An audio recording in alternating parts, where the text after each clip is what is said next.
Manajemen keuangan. Nah, untuk yang pertama, kita akan membahas tentang pengertian manajemen keuangan pada lembaga. Nah, pengelolaan keuangan lembaga, keuangan atau sekolah tidak dapat dipisahkan dari konsep yang dikenal sebagai manajemen secara mendasar. Manajemen berasal dari kata to manage yang berarti mengatur, mengelola atau mengurusi. Manajemen sering dijelaskan sebagai suatu ilmu, keterampilan, dan profesi. Sebagai ilmu, manajemen dianggap sebagai sebuah bidang pengetahuan yang secara sistematis berusaha memahami mengapa dan bagaimana orang bekerja sama untuk mencapai tujuan tertentu dan menciptakan sistem kerjasama yang lebih bermanfaat bagi kemanusiaan. Manajemen yang efektif dan efisien akan menjadi kunci dalam usaha meningkatkan mutu pendidikan di lembaga tersebut. Untuk mencapai tujuan ini, beberapa faktor menjadi penentu penting, termasuk profesionalisme, sumber daya manusia yang mengoperasikan lembaga pendidikan, kesesuaian kurikulum dengan tingkat perkembangan dan karakteristik siswa, kemampuan dan komitmen tenaga kependidikan yang handal, ketersediaan sarana prasarana yang memadai untuk mendukung proses belajar mengajar, dana yang mencukupi untuk membayar staf sesuai dengan peran dan fungsinya, serta partisipasi yang aktif dari masyarakat. Apabila salah satu aspek di atas tidak sesuai dengan harapan atau tidak berfungsi sebagaimana mestinya, maka pengelolaan lembaga pendidikan atau sekolah tersebut tidak akan mencapai efektivitas dan efisiensi yang optimal. Nah, yang selanjutnya, manajemen keuangan yang efektif pada lembaga PAUD penting untuk memastikan keberlanjutan keuangan, pengelolaan yang tepat, dan pencapaian tujuan pendidikan anak usia dini. Manajemen keuangan pada lembaga merujuk pada proses perencanaan, pengorganisasian, pengendalian, dan pengawasan terkait sumber daya keuangan yang dimiliki oleh lembaga tersebut. Manajemen keuangan pada lembaga melibatkan pengelolaan aspek keuangan yang mencakup pengelolaan arus kas, penganggaran, investasi dan pembiayaan, serta pengelolaan risiko keuangan. Nah, untuk yang kedua, kita akan membahas tentang prinsip-prinsip manajemen keuangan dalam Undang-Undang Nomor 20 Tahun 2003 Pasal 48 menyatakan bahwa pengelolaan dana pendidikan berdasarkan pada prinsip keadilan, efisiensi, transparansi, dan akuntabilitas publik.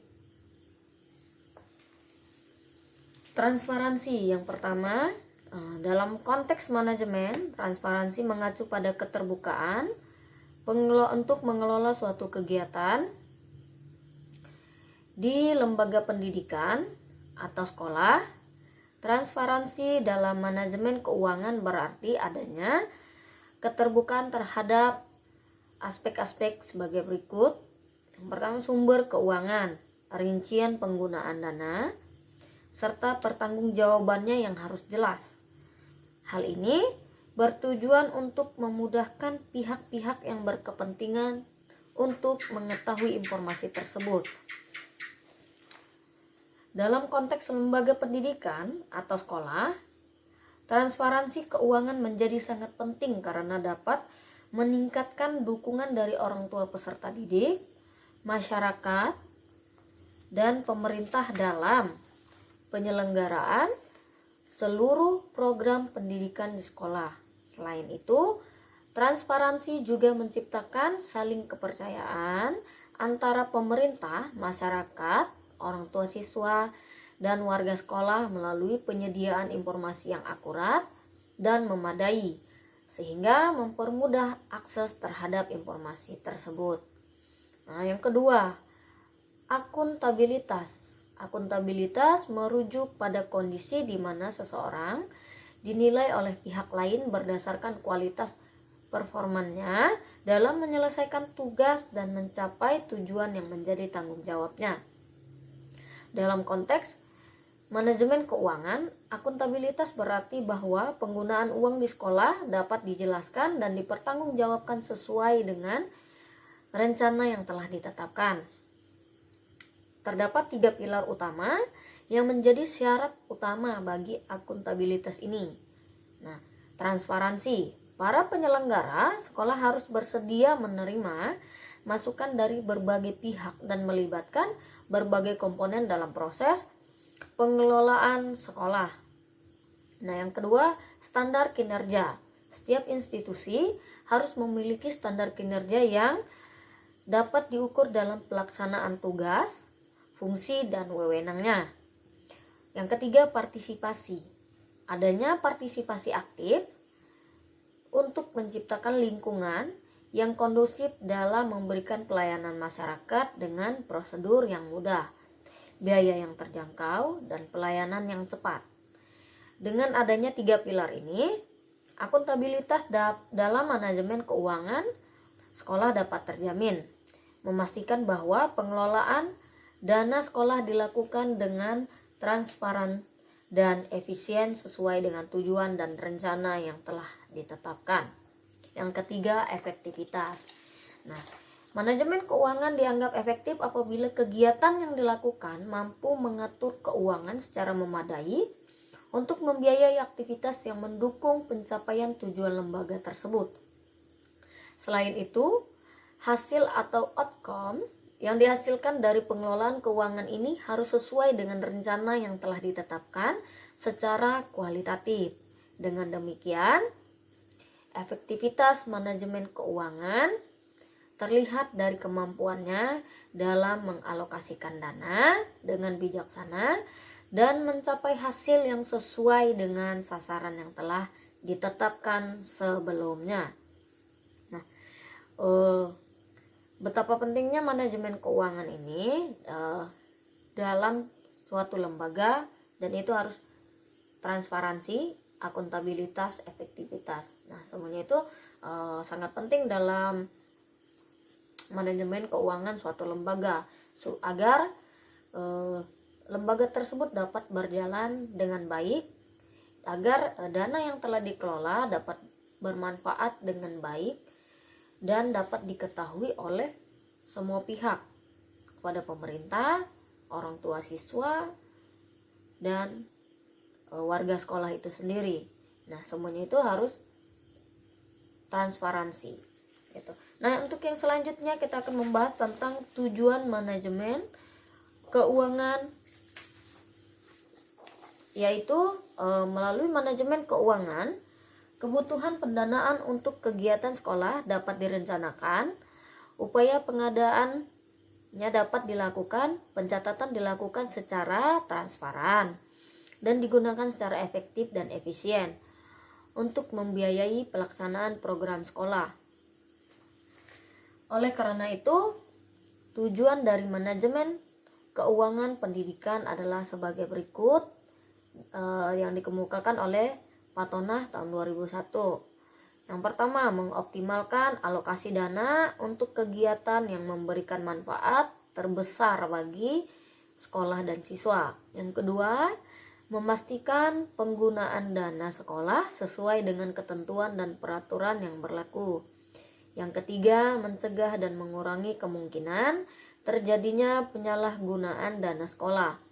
Yang keempat, memastikan dana yang tersedia digunakan untuk mendukung kegiatan sehari-hari sekolah seperti pembayaran gaji guru, pemeliharaan fasilitas, dan kegiatan pendidikan. Yang kelima, menjaga keberlanjutan dan kualitas barang yang dimiliki oleh sekolah seperti peralatan pembelajaran, perangkat komputer, dan fasilitas fisik. Memastikan bahwa semua kebijakan dan peraturan terkait penerimaan, pencatatan, dan pengeluaran uang diikuti dengan tepat. Nah, itulah fungsi dari tujuan dari manajemen keuangan. Nah, selanjutnya kita akan membahas tentang fungsi.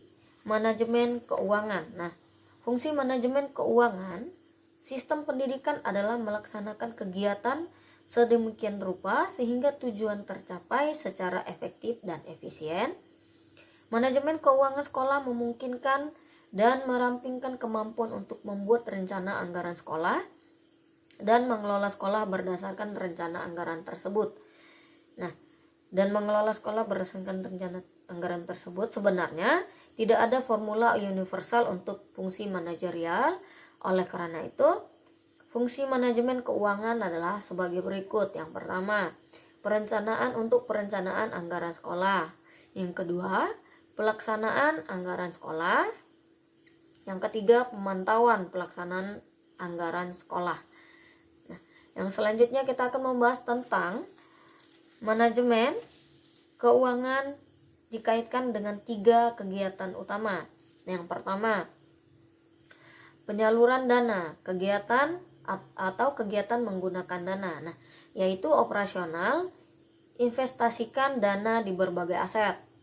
Penyaluran dana berupa secara ekonomis aset atau aset keuangan adalah lembaran kertas berharga yang memiliki nilai di pasar karena mereka memiliki hak untuk memperoleh penghasilan, misalnya sertifikat atau obligasi, investasi dan aset tetap seperti bangunan serta peralatan.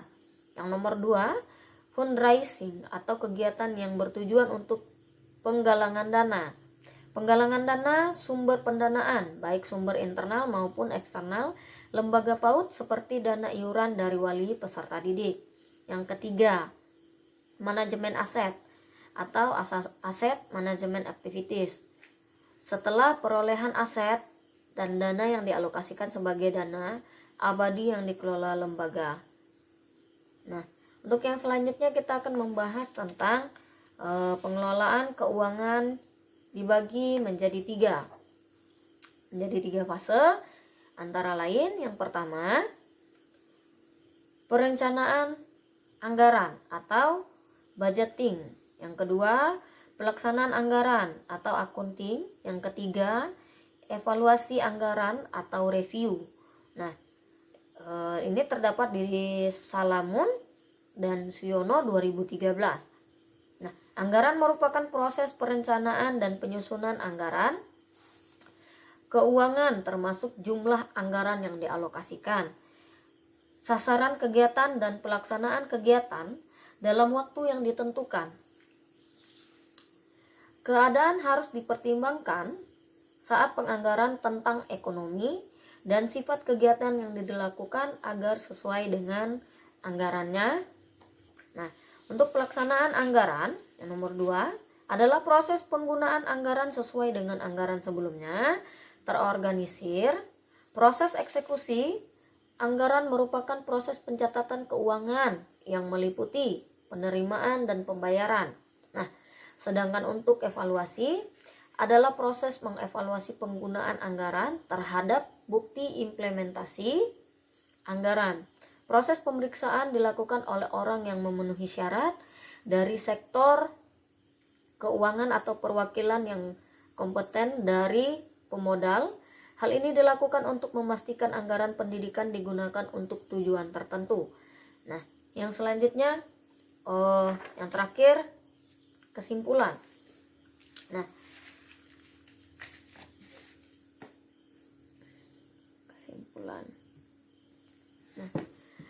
manajemen keuangan merupakan pendekatan yang penting dan strategis dalam pengelolaan sumber daya keuangan suatu entitas untuk lembaga pendidikan. Tujuan utama dari konsep ini adalah untuk mencapai efisiensi, stabilitas, dan pertumbuhan keuangan entitas tersebut. Beberapa aspek kunci dalam konsep manajemen keuangan meliputi perencanaan keuangan yang mencakup penetapan tujuan dan strategi, pengadaan dan pemanfaatan dana secara optimal, analisis dan pengambilan keputusan keuangan yang berdasarkan data dan informasi yang akurat, serta pengendalian keuangan untuk memastikan ketaatan terhadap rencana dan anggaran. Nah, manajemen risiko keuangan juga menjadi bagian integral dari konsep ini, di mana identifikasi, Analisis dan pengelolaan risiko finansial dilakukan untuk mengurangi potensi kerugian dan ketidakpastian. Nah, jadi manajemen keuangan ini sangat penting dalam suatu lembaga, bukan hanya lembaga formal tetapi juga lembaga informal, karena keuangan ini sangat sensitif ya. Jadi untuk penyelenggaraan manajemen keuangan harus benar-benar kita lakukan secara transparansi, bekerja sama dalam melakukan pengelolaan ini agar suatu lembaga dapat berjalan dengan baik, dapat beroperasi dengan baik, dan kegiatan belajar mengajar siswa dapat terpenuhi dengan baik, dengan optimal, serta fasilitas yang ada di suatu lembaga dapat terpenuhi, dapat kita lengkapi untuk menjadi alat yang akan kita gunakan dalam mengoperasikan suatu lembaga. Karena tanpa pengoperasian suatu dana dengan baik, dengan transparan, suatu lembaga tidak akan dapat berjalan dengan baik dari sarana prasarana terutama. Nah, jadi semua itu harus kita lakukan dengan bekerja sama, teliti, transparan, akuntabilitas, dan efektivitas. Oke. Sekian, terima kasih. Sekian presentasi dari saya. Terima kasih.